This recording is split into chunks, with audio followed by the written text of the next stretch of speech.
Hello everyone, welcome to my channel, The Cloud Engineering. I hope you have gone through my other videos where I have talked about various AWS services and mainly the training program for data engineers. So after completion of that data engineering training series, I am planning to start a data engineering project that would be mainly a data pipeline using various AWS services, and along with that, that will be end to end automated. That means as soon as we will upload the data into S3 bucket, the remaining processing should happen automatically end to end. Okay, so before we start, in case you are new to my channel, in case you haven't gone through my previous training videos, I would recommend that you subscribe to my channel so that any upcoming videos on any data engineering project or any roadmap or any other technical stuff, you don't miss that. So I will provide the description of my previous data engineering training program, because that would be a prerequisite for this project, because all the AWS services which we have talked about in our data engineering training, those services will be used here in this particular project. Okay, so let's start like what this project is all about. I will try to explain in as simple as possible way so that it's easy for you to understand. And not only understanding, I would recommend that you create a AWS trial account that is free of cost available, and then try to do this project practically on your trial account. That would give you the confidence that you are comfortable with AWS services, and now you can combine multiple AWS services to create a project. Okay, so just give me a moment. I will be showing my video so that you can start on that.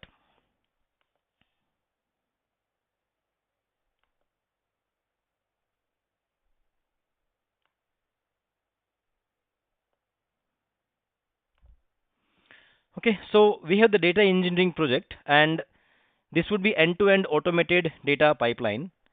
Input data is stored in AWS S3 bucket. So as I explained, right, there will be few AWS services which we will be using here. I hope you are aware about AWS S3 service. That is a storage service where we can maintain our input or output data. So our project will start from here. We will be having some data into our S3 bucket, and after that there will be different type of processing. So let me show you. So you can say that data may contain invalid rows. The data you get from third parties or from other sources, right? It is not guaranteed that every single row is perfect. There can be something missing, there can be something which is not valid. So before we start analyzing our data, before we start processing our data, the very first thing should we should do is data validation, so that we can check whether the data is a particular row is a valid row or it's an invalid row. So we will verify that, and we have different type of you can say AWS services which will help us in doing this one. So you can see that need to separate valid and invalid rows. So what we will do is we will scan our data, and after scanning we'll figure out what exactly are the valid rows, and that valid data we will be storing separately within S3 bucket. So S3 is mainly for our input data, our output data, even we can maintain our intermediate data. So once we have the valid data available, on top of that we will be creating some table or we will be doing some analytics on that. So everything we will be talking about. You can see that auto validation of data as soon as data is arrived into S3 bucket. Now when I say that we will validate the data, is that a manual process? No, absolutely not. We will be creating a Lambda function. We will be writing some Python code. The Python code is capable of scanning your data line by line, and depending upon the requirement, it can perform some data validation checks, and it can decide whether a particular row is a valid row or it's an invalid row. Okay, and moreover, we will not trigger that Python code manually. I would like to integrate this in such a way that as soon as you are uploading the data into S3 bucket, the Python code will start automatically. The reason being is sometimes we are not aware like when the data will come. what is the frequency of the data. Sometime data is coming once a day, sometime it may not come for next 7 days, right? So I do not want to schedule my Lambda function. Rather, we will integrate in such a way, in a trigger based manner, so that as soon as the data is coming into S3, the Lambda function will be automatically triggered. Okay. Auto scanning of data to create tables. Once the valid and invalid data is separated out, after that, we'll be scanning the valid data to create some table, and finally, we'll be processing or analyzing the data with AWS Athena. So Athena is a AWS service, that's a serverless service, and that is very, I can say, very easy to use, and it is very smartly, it can scan your data and it can process and analyze your data.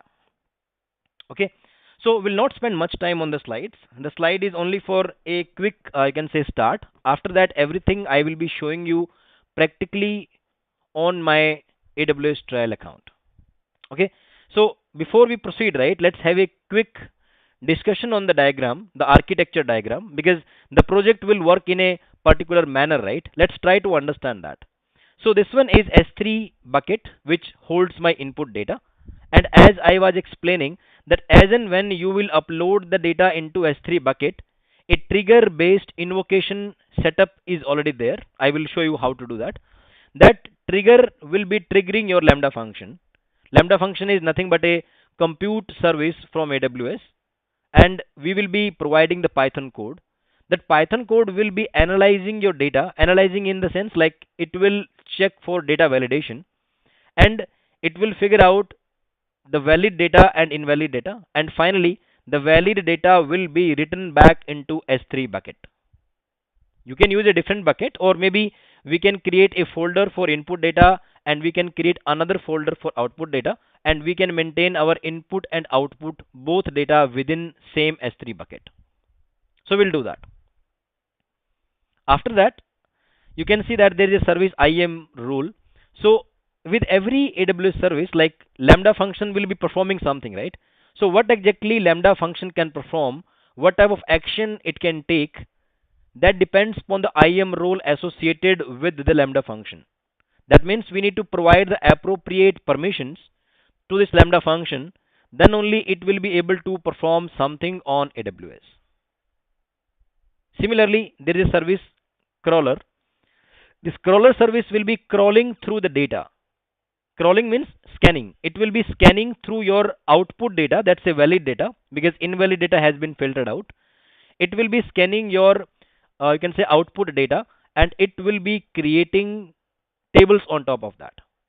And again, because it is doing something, right, it is scanning the data, so it needs the permission to your S3 bucket. That's why IAM role will come into the picture here as well. And finally, once your tables have been automatically created, there is no manual process.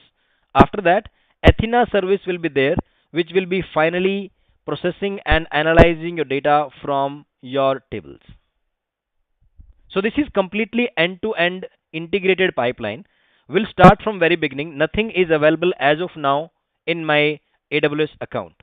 That means starting from S3 account creation, and after that, you can say Lambda function, IAM role, crawler, Athena. For everything, we will be starting with our practical things. Okay. So that's all about this video. I will see you in the next video.